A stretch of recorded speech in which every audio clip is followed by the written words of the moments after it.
ସମ୍ମାନନୀୟ ସଭାପତି ମହୋଦୟ, ପୂଜ୍ୟ ଗୁରୁଜୀ ଓ ଗୁରୁମା ବୃନ୍ଦ, ମଞ୍ଚାସୀନ ଅତିଥିଗଣ ଏବଂ ମୋର ପ୍ରିୟ ସାନ ବଡ଼ ଭାଇ ଓ ଭଉଣୀମାନେ, ଆଜି ଆମେ ସମସ୍ତେ ଏଠାରେ କାହିଁକି ଏକତ୍ରିତ ହୋଇଛନ୍ତି ତାହା ଆପଣମାନେ ଊଣା ଅଧିକ ଜାଣିଥିବେ।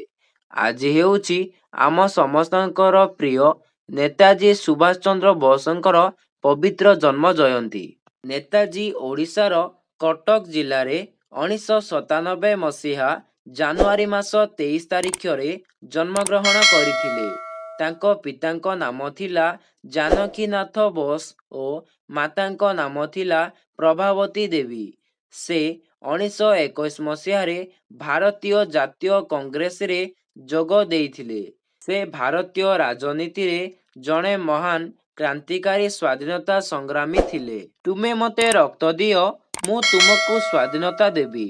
ଦିଲ୍ଲୀ ଚଲୋ, ଜୟ ହିନ୍ଦ ତାଙ୍କ ଦ୍ୱାରା ଦିଆଯାଇଥିବା ପ୍ରସିଦ୍ଧ ସ୍ଲୋଗାନ ଅଟେ। ଇଂରାଜୀମାନଙ୍କ ବିରୁଦ୍ଧରେ ଲଢ଼ିବା ପାଇଁ 1942 ମସିହାରେ ନେତାଜୀ ସୁଭାଷ ଚନ୍ଦ୍ର ବୋଷ ଆଜାଦ ହିନ୍ଦ ଫୌଜ ଗଠନ କରିଥିଲେ।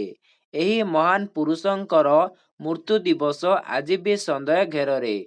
ଆଜିର ଏହି ପବିତ୍ର ଦିବସରେ ମୁଁ ନେତାଜୀଙ୍କୁ କୋଟି କୋଟି ପ୍ରଣାମ ଜଣାଇ ମୋର ବକ୍ତବ୍ୟ ସମାପ୍ତ କରୁଅଛି। ଜୟ ହିନ୍ଦ, ଜୟ ଭାରତ।